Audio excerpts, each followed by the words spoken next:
Welcome to Cisco's third quarter fiscal year 2025 financial results conference call. At the request of Cisco, today's conference is being recorded. If you have any objections, you may disconnect. Now I would like to introduce Sami Badri, Head of Investor Relations. Sir, you may begin. Good afternoon, everyone. This is Sami Badri, Cisco's Head of Investor Relations, joined by Chuck Robbins, our Chair and CEO, Scott Herren, our CFO, and Mark Patterson, our Chief Strategy Officer. Cisco's earnings press release and supplemental information, including GAAP to non-GAAP reconciliations, are available on our Investor Relations website. Following this call, we will also make the recorded webcast and slides available on the website. Throughout today's call, we'll be referencing both GAAP and non-GAAP financial results. We will discuss product results in terms of revenue and geographic customer results in terms of product orders unless stated otherwise. All comparisons will be made on a year-over-year basis. Please note that our discussion today will include forward-looking statements, including our guidance for the fourth quarter and fiscal year 2025. These statements are subject to risks and uncertainties detailed in our SEC filings, particularly our most recent 10-K and 10-Q reports, which identify important risk factors that could cause actual results to differ materially from those contained in our forward-looking statements. With respect to guidance, please also see the slides and press release that accompany this call for further details. Cisco will not comment on its financial guidance during the quarter unless it is done through an explicit public disclosure. Now, I'll turn it over to Chuck. Thanks, Sami, and thank you all for joining us today. Q3 was another strong quarter for Cisco, with revenue, margins, and earnings per share all above the high end of our guidance ranges. We also generated solid growth in annualized recurring revenue, remaining performance obligations, and subscription revenue, which all support our future performance. In addition, we received AI infrastructure orders from web-scale customers in excess of $600 million in Q3, bringing our year-to-date total to well over $1 billion, surpassing our original fiscal year 25 AI order target a full quarter early. The performance of our core business continues to produce strong cash flows, underpinning our commitment to deliver consistent capital returns. In Q3, we returned $3.1 billion in capital to our shareholders through share repurchases and dividends, with a total of $9.6 billion in value returned year-to-date. Our overall strong performance was a result of accelerated product innovation and solid execution by our teams, driving sustained demand for our technologies. Total product orders grew 20% year-over-year, or 9% on an organic basis, excluding Splunk. Despite the uncertain macro environment, this demonstrates the valuable outcomes we are delivering for customers in the era of AI. Looking at demand in more detail by customer market, I'd also like to remind you that Q3 of fiscal year 24 included 6 weeks of Splunk contribution. Enterprise product orders were up 22% year-over-year in Q3, driven by double-digit growth in the Americas and APJC. Public sector orders were up 8% with growth in all geographies, as governments around the world continue to trust Cisco as their end-to-end technology partner. Notably, U.S. federal orders grew double digits in Q3 after a challenging first half. During the quarter, our AI-powered, cloud-managed Meraki for Government networking solution also achieved FedRAMP authorization from the U.S. government. Product orders from service provider and cloud customers continue to be strong, up 32% year-over-year, driven by triple-digit growth in web-scale, with 3 of the top 6 web-scalers each growing orders in the triple digits. Now some color on demand from a product perspective. Networking product orders grew double digits, driven by web-scale infrastructure, enterprise routing, switching, and our industrial IoT products. Campus switching orders grew high single digits in Q3 against a tougher prior year compare, demonstrating the continued demand for our campus portfolio to enterprise customers. We also saw triple-digit sequential growth in orders for our Wi-Fi 7 portfolio in Q3. Year-to-date orders for our industrial Internet of Things portfolio, comprised of ruggedized Catalyst products, grew 35% year-over-year. As strategic infrastructure and manufacturing begins to onshore to the United States, Cisco is well positioned to help connect and protect these capital-intensive investments at scale. Our data center switching orders are up double digits year-to-date compared with the same period last year. Cisco was recently ranked as a market leader in Gartner's Magic Quadrant for data center switching. This is a testament to our ability to address the full range of data center switching use cases and our vision to simplify operations while enhancing security, which is essential for critical application deployments. As I mentioned earlier, the AI infrastructure orders we have received from web-scale customers were exceptionally strong in the quarter, exceeding $600 million and bringing our year-to-date total to well over our $1 billion target for fiscal year 25. As expected, the product mix of these orders was more than two-thirds in systems, with the remainder in optics, demonstrating the growing importance of our technology to web-scale customers for their AI training use cases. AI orders from enterprise customers continue to show momentum as this large nascent market opportunity starts to unlock. Enterprises are seeking simple, seamless, scalable, and secure solutions for their AI deployments, which we are ready to deliver through our expanding partnership with NVIDIA. During the quarter, we announced our intent to create a cross-portfolio unified architecture where NVIDIA will enable Cisco Silicon One to become the only third-party silicon that is included as part of the NVIDIA Spectrum-X Ethernet networking reference architecture. Cisco will also build interoperable systems combining NVIDIA Spectrum Silicon with Cisco operating system software, allowing customers to simultaneously standardize Cisco networking and NVIDIA technology in the data center across front and back-end networks. We also announced a Cisco Secure AI Factory with NVIDIA, which will embed security end-to-end, from the application to the workload to the infrastructure, using solutions like Cisco AI Defense and Hybrid Mesh Firewall, enabling enterprise customers to build and secure data centers to develop and run AI workloads. Yesterday, we announced a new multi-phased investment program in the Kingdom of Saudi Arabia. Saudi Arabia announced a new AI company, Humane, and we will be a strategic technology partner contributing to their AI infrastructure build-outs. This partnership aligns with Saudi's Vision 2030, contributing to the kingdom's transformation into a diversified digital economy and enhancing its global and regional competitiveness in the AI era. In addition, we have joined the AI Infrastructure Partnership alongside BlackRock Global Infrastructure Partners, MGX, Microsoft, NVIDIA, xAI, and energy partners GE Vernova and NextEra Energy, as it seeks to invest in secure, efficient, and scalable infrastructure to support AI workloads. We also announced an expanded collaboration with G42, the UAE-based global technology group, to advance how secure AI infrastructure and innovation can be scaled across public and private sectors. These investments and partnerships highlight our market position as a global leader and preferred partner in AI networking solutions, as well as our commitment to collaborating across the industry to create a strong global ecosystem for AI. Additionally, we expect the sovereign AI cloud opportunity to ramp in the near term, and that Cisco will be a core system provider for these significant AI training and inference cluster build-outs. As we look at the opportunity that AI presents for Cisco, it is worth reiterating that we frame it in three distinct but connected pillars. First, AI training infrastructure for web-scale customers. Combinations of our Cisco 8K, Silicon One, optics, and optical systems are being deployed by 5 of the 6 largest web scalers. Second, AI inference and enterprise clouds. Our accelerated innovation in hardware and software, coupled with our NVIDIA partnership, is designed to simplify and de-risk AI infrastructure deployment for the enterprise. And third, AI network connectivity.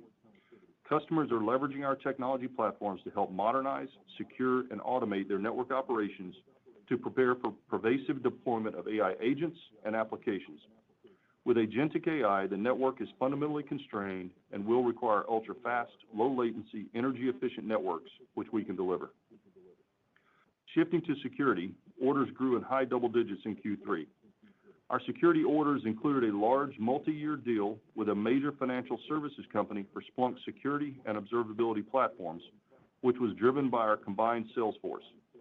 This was a win for Splunk from an industry competitor and is a strong proof point of our go-to-market synergy.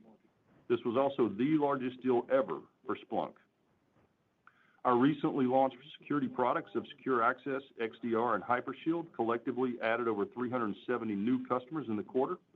The majority of our new Hypershield enterprise customers are bundling it with our new N9300 Smart Switch because of our unique ability to embed security directly into the fabric of the network. Now I'd like to comment on some highlights from our accelerating innovation pipeline. Safety and security will be the defining challenge of agentic AI, and we recently introduced several innovations designed to help security professionals harness the power of AI while keeping security at the forefront.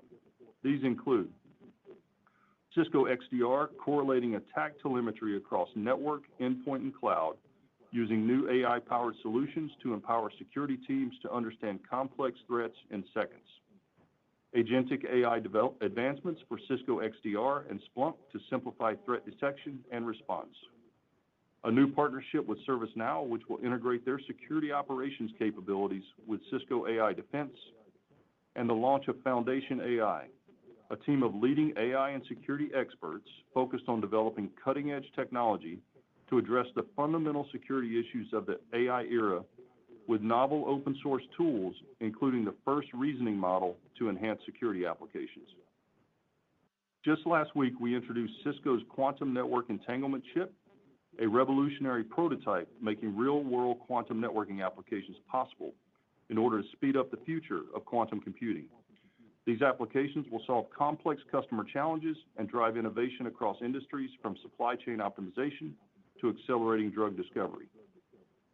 In addition, we're using Gen AI and agentic systems across our customer experience organization to maximize customer value, deliver great experiences, boost productivity, and create capacity. Today, over 60% of support cases are touched by AI-driven automation, which is driving up the proportion of complex cases we can solve within one day. In addition, low-severity cases have reduced as more customers are using our AI support assistant. Also, our AI renewals agent has enabled us to increase the capacity of our renewals specialist. As you can see, we are driving an enormous amount of innovation, and I look forward to showcasing even more new customer-centric solutions at Cisco Live next month. Before I turn it over to Scott, I'd also like to share some important organizational announcements. After careful consideration, Scott has made the decision to retire at the end of fiscal year 25. As many of you know, Scott joined us in 2020 during a period of great uncertainty around the world, and he has been instrumental in driving our transition towards more software and recurring revenue. This has driven greater predictability for our business and increased shareholder value. And I want to thank Scott for all that he has done for Cisco. I am grateful for his partnership as we've managed through many unprecedented situations together. I'm happy to share that beginning day one fiscal year 26, Mark Patterson, our current Chief Strategy Officer, will serve as Cisco's new Chief Financial Officer. In Mark's nearly 25 years at Cisco, he's held leadership roles in finance, strategy, and operations. He also spent over a decade in sales, working in roles that spanned every customer segment and geography. Most recently, leading our corporate strategy, development, and incubation organization, Mark's focus has been on connecting our longer-term strategy and investments with our immediate and urgent growth opportunities. The breadth of his experience, along with his deep knowledge of Cisco and our customers, partners, and investor community, uniquely position him to help accelerate Cisco's growth in this new role. I'm also excited to announce the promotion of Jeetu Patel to President and Chief Product Officer. Under Jeetu's leadership over the past 9 months, he has unified our product vision and strategy and vastly accelerated our innovation pipeline, focusing on delivering even greater value for our customers and our partners. We also announced the appointment of Kevin Weil, Chief Product Officer of OpenAI, to Cisco's Board of Directors yesterday. These announcements further our confidence in Cisco's long-term success and durability in the era of AI. To summarize the quarter, we are seeing clear demand for our technology across our customer markets. Our innovation pipeline continues to accelerate as we fuse security deep into our networking products, and our strong performance is fueling our capital allocation model, returning significant value to our shareholders. Now I'll turn it over to Scott for more detail on the quarter and our outlook. Thanks, Chuck. We delivered a strong quarter with revenue and earnings per share above the high end of our guidance ranges, coupled with solid margins and operating cash flow. For the quarter, total revenue was $14.1 billion, up 11% year over year. Non-GAAP net income was $3.8 billion, and non-GAAP earnings per share was 96 cents. Looking at our Q3 revenue in more detail, total product revenue was $10.4 billion, up 15%, and services revenue was $3.8 billion, up 3%. Networking was up 8%, with growth across most of the portfolio, led by double-digit growth in switching and enterprise routing, partially offset by a decline in servers. Security was up 54%, primarily driven by growth in our offerings from Splunk and SASE. Collaboration was up 4%, driven by growth in devices, WebEx Suite, and our CPaaS offerings, and observability was up 24%. Looking at our recurring metrics, total ARR ended the quarter at $30.6 billion, an increase of 5%, with product ARR growth of 8%. Total subscription revenue increased 15% to $7.9 billion and represents 56% of Cisco's total revenue. Total software revenue was up 25% at $5.6 billion, with software subscription revenue up 26%. Total RPO was $41.7 billion, up 7%. Product RPO grew 10%, and total short-term RPO was $21.1 billion, up 5%. Q3 product orders were up 20% year over year. Excluding Splunk, product orders were up 9% year over year. Looking at product orders across our geographic segments, the Americas was up 27%, EMEA was up 4%, and APJC was up 21%. In our customer markets, service provider and cloud was up 32%, enterprise was up 22%, and public sector was up 8%. Total non-GAAP gross margin came in at 68.6%, up 30 basis points year over year, coming in above the high end of our guidance range.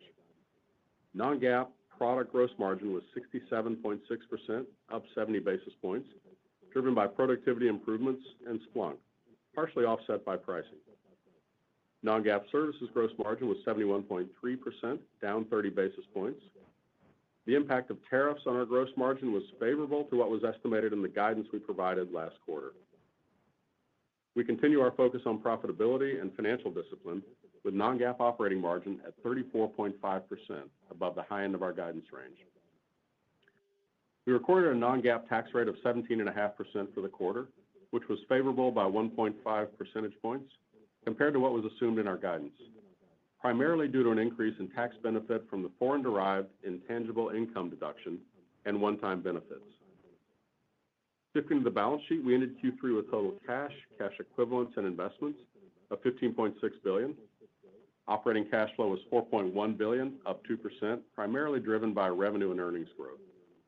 From a capital allocation perspective, we returned $3.1 billion to shareholders during the quarter, comprised of $1.6 billion for our quarterly cash dividend and $1.5 billion of share repurchases, with $15.4 billion remaining under our share repurchase program.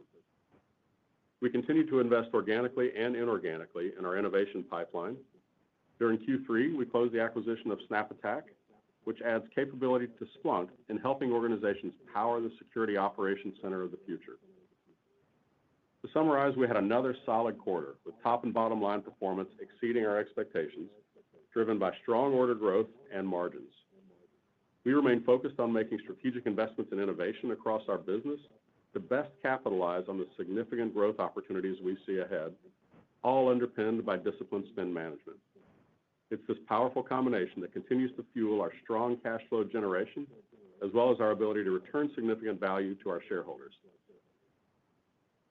Turning to guidance, while we've seen some progress on tariffs, there continues to be uncertainty. Our guide assumes current tariffs and exemptions remain in place through the quarter. These include the following: China at 30%, partially offset by an exemption for semiconductors and certain electronic components. Mexico and Canada at 25% for the components and products that are not eligible for the current USMCA exemptions. Other countries at a base rate of 10% until the end of the 90-day pause on July 9th, and then reverting to country-specific reciprocal tariffs, largely offset by an exemption for semiconductors and certain electronic components. And finally, a small impact from tariffs on steel and aluminum and retaliatory tariffs. We'll continue to leverage our world-class supply chain team to help mitigate the impact, where appropriate, through the flexibility and agility we have built into our operations over the last few years. The size and scale of our supply chain provides us some unique advantages as we support our customers globally. For fiscal Q4, our guidance is we expect revenue to be in the range of $14.5 billion to $14.7 billion. We anticipate non-GAAP gross margin to be in the range of 67.5% to 68.5%. Non-GAAP operating margin is expected to be in the range of 33.5% to 34.5%. Non-GAAP earnings per share is expected to range from 96 cents to 98 cents. And we're assuming a non-GAAP effective tax rate of approximately 18%. For the full year fiscal 25, our guidance is we expect revenue to be in the range of $56.5 billion to $56.7 billion, and non-GAAP earnings per share is expected to range from $3.77 to $3.79. Sammy, let's now move into the Q&A. Thank you, Scott. Before we start the Q&A portion of the call, I'd like to remind analysts to ask one question and a single follow-up question. Operator, can we move to the first analyst in the queue? Thank you, sir. Meta Marshall with Morgan Stanley. You may go ahead. Great, thanks, and congrats on the quarter. Maybe the two questions for me, just one, what are you seeing in terms of kind of customer buying behavior right now, just given the uncertainty kind of with some of the tariffs that you laid out, and just whether you kind of saw any pull forward potentially in April? And then just maybe as a second question, just any commentary around public sector and federal, kind of around the same questions. Thank you.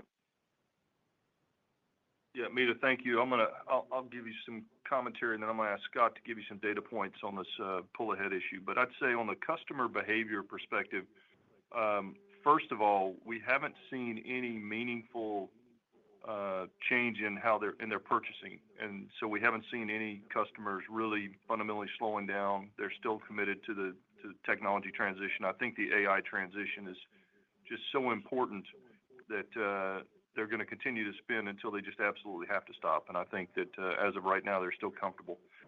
As it relates to pull forwards, look, I'm sure there was an order here or there from a customer who decided to pull something forward because they were concerned about tariffs. But we looked at a ton of data points to see if we saw any signs of broad-based pull-ahead business, and we did not. And I'm going to ask Scott real quick to share some of those data points, and then I'll answer public sector. Yeah, thanks, Chuck.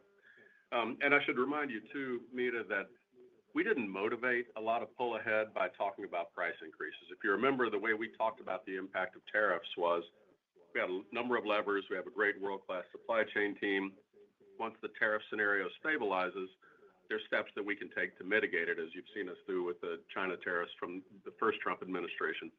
And only after that would we consider pricing. So we didn't build a strong motivation. But we looked at, after speaking to our channel partners, who also didn't see any buy ahead or delay behavior, by the way, and our own sales team, we looked at channel inventory, which you would think would go up. It did not. It actually was down. We work closely with the web scalers. We understand not just what they have on order, but what they have on hand. Actually, web scaler inventory on hand went down during the quarter. We looked at Meraki activations. We know when a serial number X leaves the factory floor and when it gets activated. When we had built up some inventory at our customers, you recall that period of time between shipment and activation extended. It's stayed right where it was, which is back in line with where it was pre-pandemic, so there's no indication there. Of course, we looked at linearity and in particular to see if we saw a spike in the third month, which, if you recall, the reciprocal tariffs were announced on April 2nd. And so if there was some buy-ahead activity, we would have seen a heavier month 3. We did not see that. We saw the exact same linearity that we had seen historically there. And we looked at our pipeline, for pull-aheads or push-outs, nothing out of the ordinary there. And I'd say the last metric is we look at when a customer orders today but requests a future ship date. And there's always a little bit of that happens, but we look to see was there a pattern of a lot of orders that came in with a future ship date, and there was nothing out of the ordinary either. So we really don't see any signs of any notable pull ahead or, for that matter, push out. So, Meta, let me cover the public sector. So just, I know we put this in the corresponding slides, I think, but global public sector was up 8%. And if you just look at the organic growth, it was up 3% globally. We saw, in the U.S., we saw strength in federal, ironically. So we saw double-digit order growth in U.S. federal this quarter. And candidly, that was with our biggest deal slipping out. So that was positive. I would say there still continues to be stress on the civilian side, obviously with agencies that have been shut down, with employees who are worried about their jobs. There's a lot of just human capital concern on the civilian side, but it's also important to remember that that's about a quarter of our federal business. 75% of it is intelligence and Department of Defense. So overall, we were pleased with public sector during the quarter. Thank you, Meta. Michelle, can we go to the next analyst? Thank you. Tal Liani with Bank of America. You may go ahead, sir. Hi. So this year, Meta is growing CapEx by 70%, and you see very strong growth across the board. And the question is, I know you're only now ramping networking, but the question is whether 2025 you think is a peak year, meaning CapEx will likely slow down, materially slow down. What happens to Cisco in an environment where cloud CapEx is slowing down? Thanks. Hey, Tal, thank you. First of all, I don't know that I would suggest that cloud CapEx, particularly on a global basis, as you see the announcements that were made in the Middle East this week, we're seeing sovereign cloud strategies being built around the world. So I think that on a global basis, I don't think that will be the case. And in talking to these customers, I don't anticipate that they have a huge demand for slowing down. I think that you may see a different balance between their investments on capital to serve enterprise customers leveraging these models through inference and other things, but I don't anticipate it's going to be that 2025 is going to be a peak year. I think this has many years to run. And Tal, I'd just remind you on the tail end of building out all the public cloud infrastructure for training, there's a significantly larger opportunity in enterprise AI, right, as they build out the capability to do inferencing inside their own data centers. So I think there's in aggregate, the AI opportunity has several years to run at this point. Thank you, Tal. Michelle, we can move to the next analyst. Aaron Rakers with Wells Fargo. You may go ahead. Yeah, thanks, Sammy, and congrats on the quarter, and Scott on the future retirement. I guess I'll ask my kind of two quick questions, in conjunction here. So I want to, I think, Chuck, in the prepared comments, you referenced a large sovereign, deployment opportunity that is coming here soon.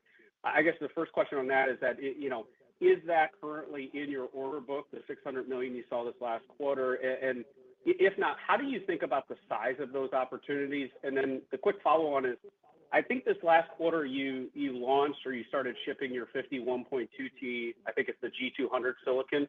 Can you just give us an update of what you're seeing in the data center switching side, and if that really becomes a catalyst here as we look out over the next couple quarters? Thank you. Yeah, thanks, Aaron. So I think you're referencing the Humane announcement that we made yesterday, or that the Saudis made early this week. They announced the creation of this company. We've been working with them on this for months, and the short answer is there's absolutely no orders in the $600 million from them. They are just getting started. We've got a team of people returning to the Middle East next week to spend more time with them. I think it's important to note on Humane, the CEO there is an individual named Tariq Amin, and just to give you some background on Tariq, he was the CTO at Reliance Jio when we built that network with them over the course of several years. And then he was a CEO of Rakuten when we built with him the Open RAN mobile network in Japan. And so we've been engaged with Tariq since he actually moved into Saudi Arabia. And he is a good friend, an old friend. We've been doing large-scale projects with him for a dozen years now. So he knows us, we know him well, and we're looking forward to that opportunity. So I think that's not included in any of our forecasts from our sales teams or anything at this point. On the second point, the G200 chip, I would say it is at the heart of any of these systems orders. So I made comment that of the $600+ million, 2/3 of it was systems. And those systems would be based on the G200. And I would tell you that right now, those customers are telling us that if we could get more capacity out, they would buy more. So it's actually doing well right now. And we've got a number of other chips that are in various stages of the process for next generation platforms that we're also looking forward to. Thank you, Aaron. Michelle, we can move to the next analyst. Thank you. Samik Chatterjee with JP Morgan. You may go ahead. Hey, good afternoon. This is Joe Cardoso on for Samik. Also wanted to follow up on the Middle East announcements. maybe two-parter here is just, can you elaborate on how Cisco is looking to participate here, particularly as it relates to the portfolio? And I know it's early days, but any early insights that you can share into the timing and magnitude of these opportunities for the company as kind of investors are looking to embed it potentially into the model? And then I have a follow-up. Thank you. You want to go ahead and ask your follow-up, Joe, and we'll just get them both? Yeah, sure. And the follow-up's actually just more on the enterprise vertical, particularly campus. Obviously orders are coming in good on the enterprise vertical, but just curious if you could flesh out, what are you hearing from customers on this front and the momentum that you're seeing in kind of the orders/backlog here, and how you're thinking about the opportunity around the recovery relative to, when we last spoke 90 days ago. Okay. So on the Middle East front, I will just tell you that Tarek made a comment to me that they're behind and they're going to catch up. So I think that they're going to spend a lot of money, and I think they're going to spend it as quickly as they possibly can. It's hundreds of billions of dollars at the end of the day that they will be spending. If you go to the their website and scroll down, they list their initial strategic partners, so you can see. But our discussions with them have been around the networking, compute, security, and observability. So that represents a pretty good opportunity for us, and I think they'll be as big as any of the major web scalers in the United States is how I would think about it. On the enterprise campus front, yeah, we saw strong orders in campus switching. We saw the triple-digit sequential growth in orders for Wi-Fi 7. We saw really strong growth in our enterprise routing portfolio this quarter. So we still see customers investing heavily in modernizing their infrastructure. And the general belief and feedback that we're getting from these customers is as they get ready to roll out agentic AI in particular, the network is absolutely going to be key because of the real-time nature of this communication. And they all want to make sure that while they may not know exactly what those applications are going to look like right now, they absolutely know they're going to need the most modern networks they can have. And I think that's what's driving it right now. Thank you, Joe. Michelle, we can move to the next analyst. Thank you. Michael Ng with Goldman Sachs. You may go ahead. Hey, good afternoon. Thanks for the question, and congratulations, Scott, on the upcoming retirement. Really appreciate all your time and help throughout the years. As it relates to my two questions, first, I was just wondering if you could talk a little bit more about the networking orders strength in the quarter. How much of that was, the broad recovery and things like campus? How much did the product cycle of Wi-Fi 7 contribute, and could we expect that to continue over the next 12 to 18 months here or so? And then second, just a housekeeping question. I was wondering if you could just share the organic revenue growth rates for the company and the segment Splunk, if you have that offhand. Thank you. Okay, I think on the networking order strength, I think it was across the board. As I was saying earlier, I think we saw it in the enterprise switching space. We saw it we saw growth in data center switching. We saw strong growth in enterprise routing. We saw the triple-digit sequential growth in Wi-Fi 7. I do think, to your point, it's a 12 to 18-month cycle. I think once customers begin this, I mean, it's a standard upgrade cycle that we've seen historically. I think the way to think about it is, we've talked about the fact that there's a window and there's sort of a time frame where we typically deliver refresh products, whether it's the Wi-Fi portfolio or the campus switching portfolio. And so when that begins as well, then that'll also enhance that ongoing opportunity, I think, as we look to the future. So Scott, you want to talk a little bit of organic rev? Yeah, and Michael, thanks for the comments and for the question. First of all, I should say Splunk is performing in line with, or actually slightly ahead of, our expectations on both revenue and profitability, consistent with what we told you last quarter. The integration has gone really well. The people side of integration is pretty much complete at this point across all functions. The product integration continues to go along well, and this is the quarter that we actually lapped the acquisition during Q3. And so at this point, it's part of the run rate. I don't really plan on breaking out organic versus inorganic from this point forward. It gets harder and harder given the level of integration we've done across the board to split that out. So not really planning on giving that data point, given that it's just part of our overall run rate at this point. Thank you, Michael. Michelle, we can move to the next analyst. Matthew Nicknam with Deutsche Bank. You may go ahead, sir. Hi, thanks so much for taking this question. And Scott, thank you again for all your help over these last couple of years. My question's on web scale. So obviously you continue to see very impressive growth here. Maybe Chuck, if you can talk to what's driving some of the sustained success, the pace of transition away from InfiniBand towards Ethernet, and maybe some of the bigger differentiators that are helping you win incremental share across these hyperscalers. Thanks. Yeah, thanks, Matthew. Look, I think it's been the intent of these customers from day one to move away from InfiniBand, and the gating factor was how soon did they feel good about the technology, and they feel very good about the technology and how it's enabling them to run these training models over native Ethernet or some enhanced Ethernet that we're delivering. I think that we've talked over the last few years about their desire to have silicon diversity, which we think was one of the key reasons that we got in originally, and now we're delivering high quality products in the time frame they need them. If you look at what they're looking for in these products from their partners, there's really sort of you have a system that has software and has silicon and then other components. And the real high value pieces of this are the operating system and the silicon.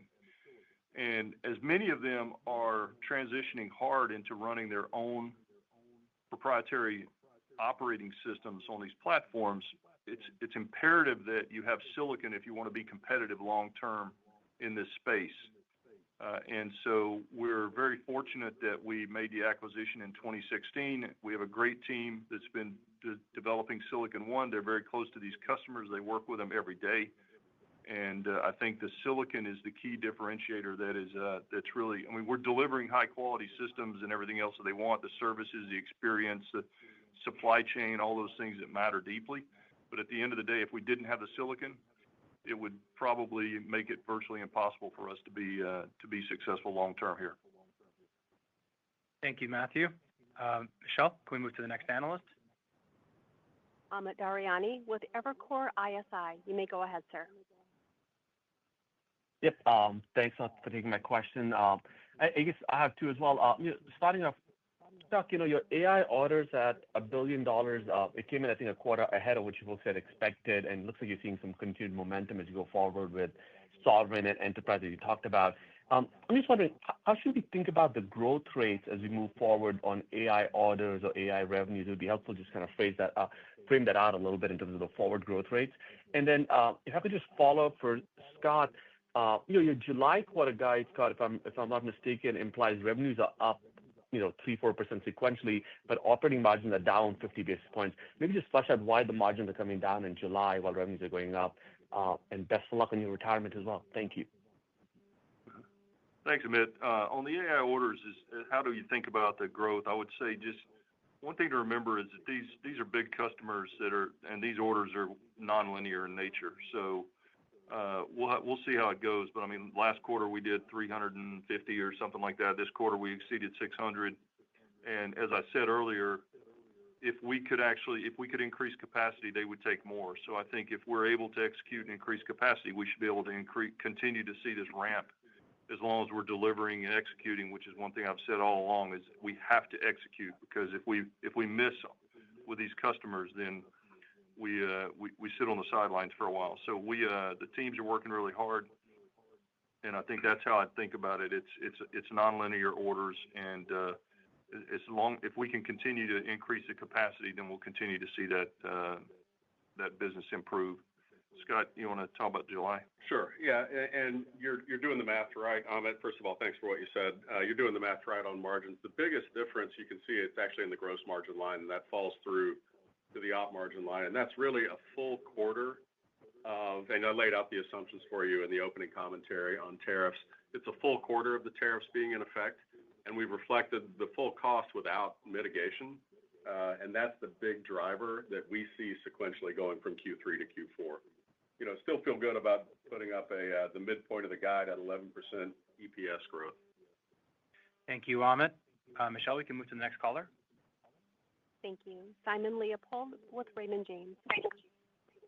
Thank you very much for taking the question. I'll ask both up front. The first one is, Chuck, I think last quarter you had sort of alluded to an upcoming campus refresh, and I would think Cisco's sort of due.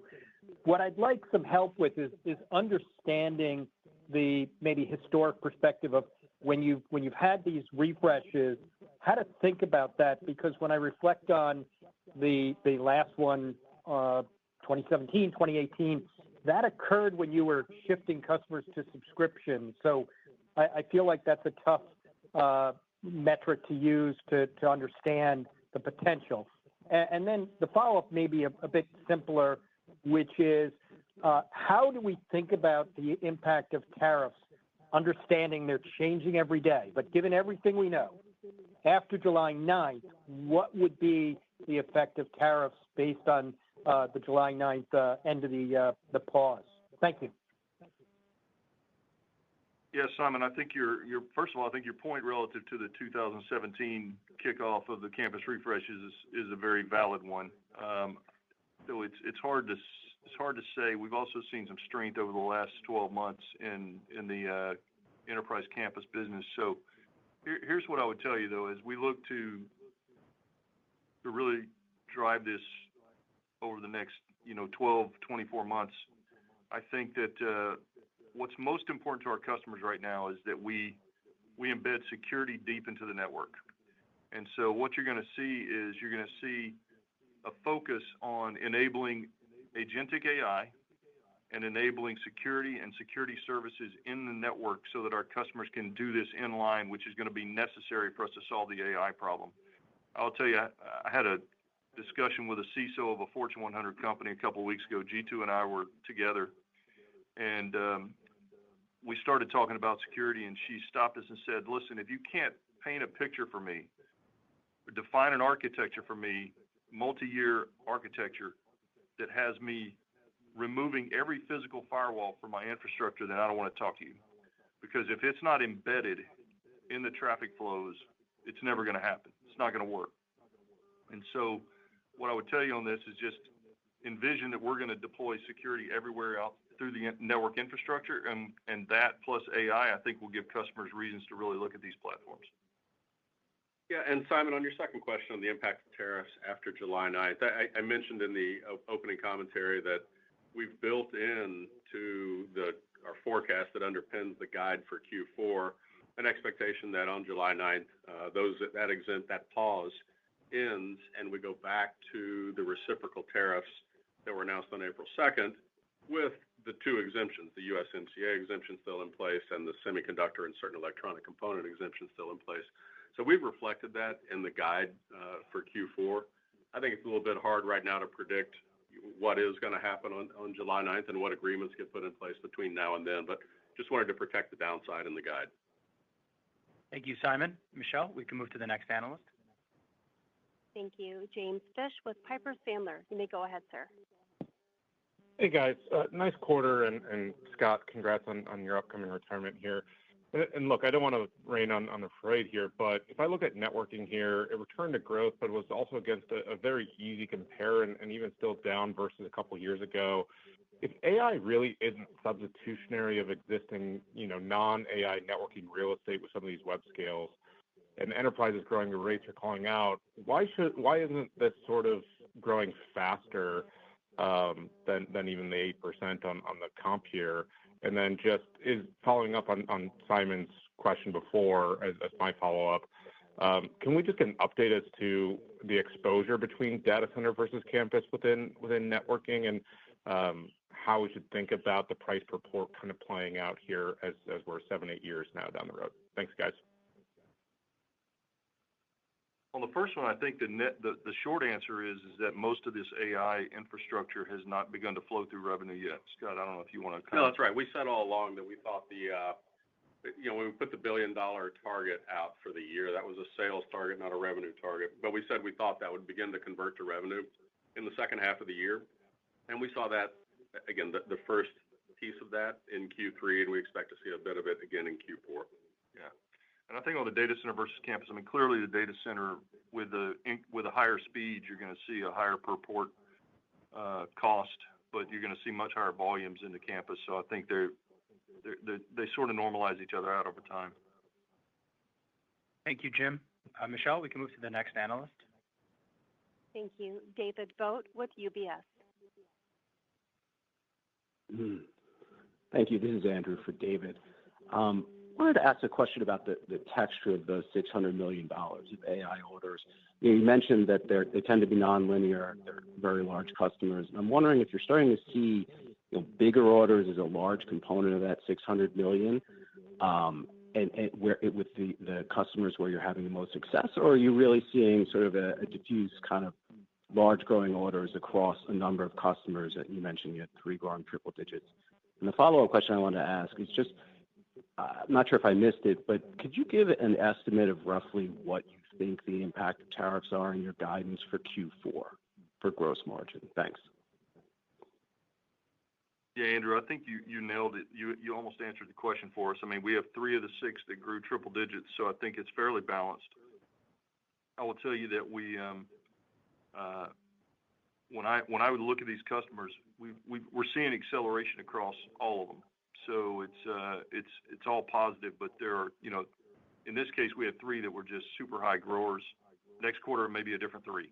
So we'll see, but it's pretty balanced. And then on your question on the tariff impact and the guide, what I wanted to do is make sure you understood the assumptions that were built into it.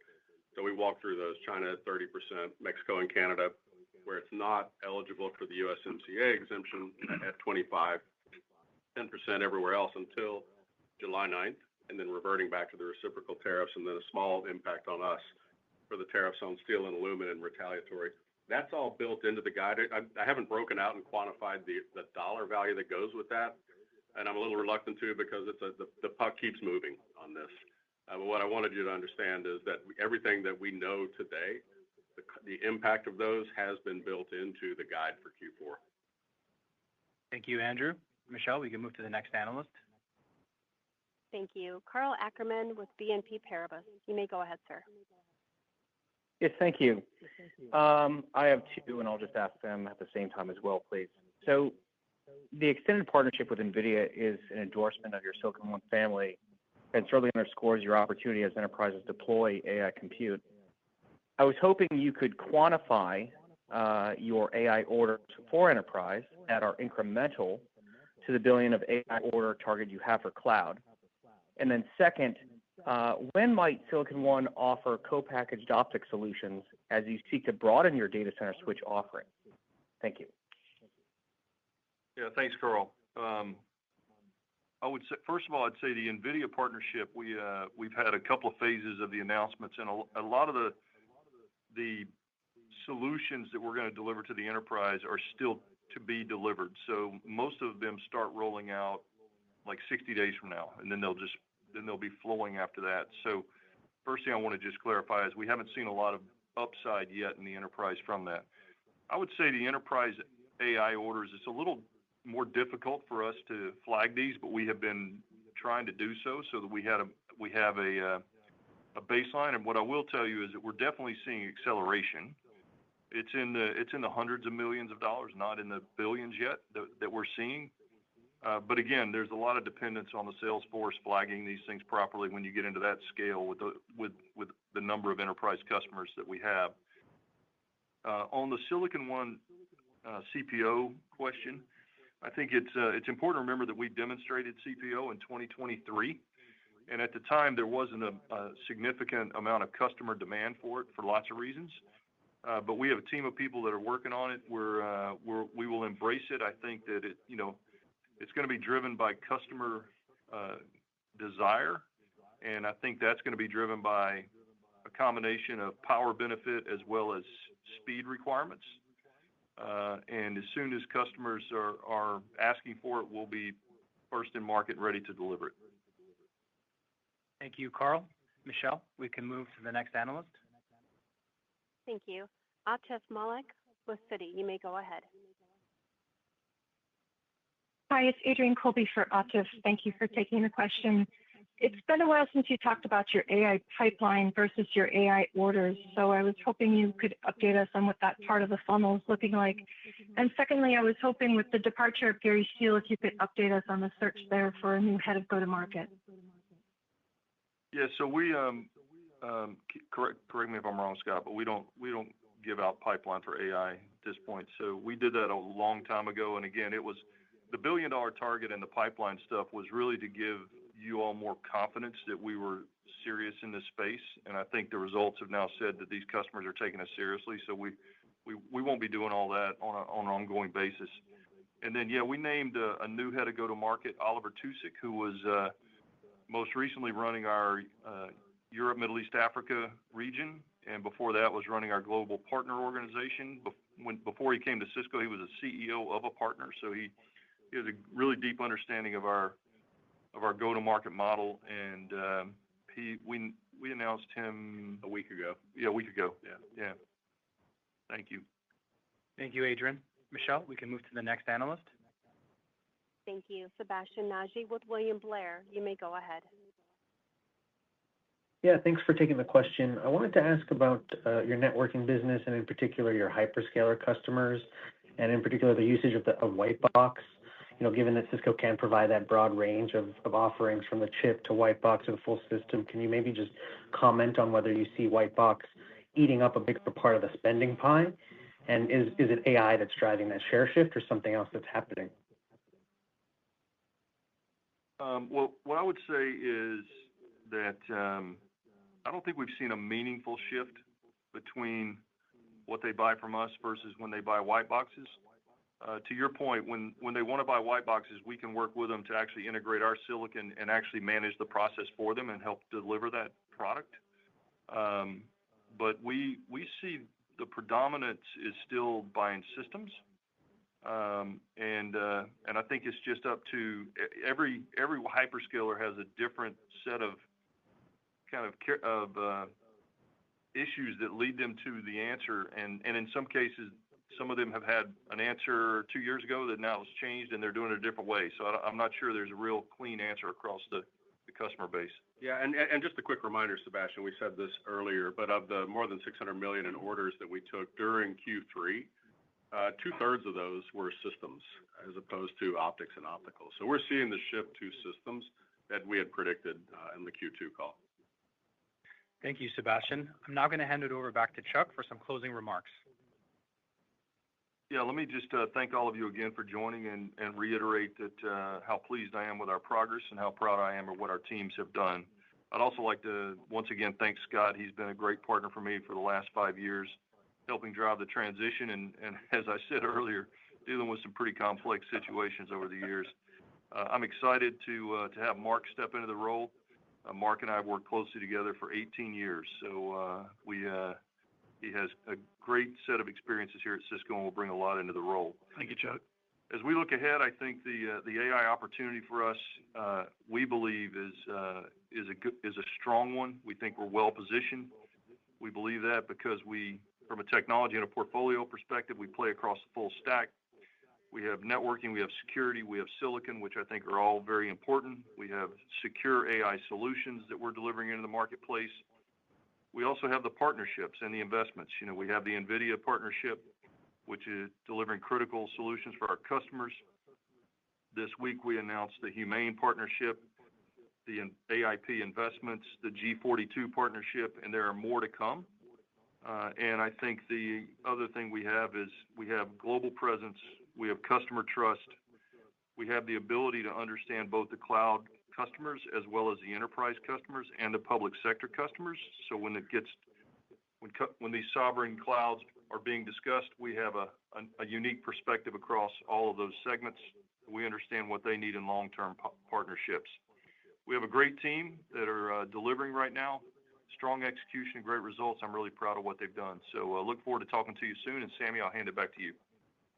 Thank you, Chuck. Cisco's next quarterly call, which will reflect our fourth quarter and fiscal year 2025 results, will be on Wednesday, August 13th, 2025 at 1:30 p.m. Pacific Time, 4:30 p.m. Eastern Time. This concludes today's call. If you have any further questions, please feel free to contact the Cisco Investor Relations Department, and we thank you very much for joining the call today. Thank you for participating on today's conference call. If you would like to listen to the call in its entirety, you may call 1-800-876-5258. For participants dialing from outside the U.S., please dial 203-369-3998. This concludes today's call. You may disconnect at this time.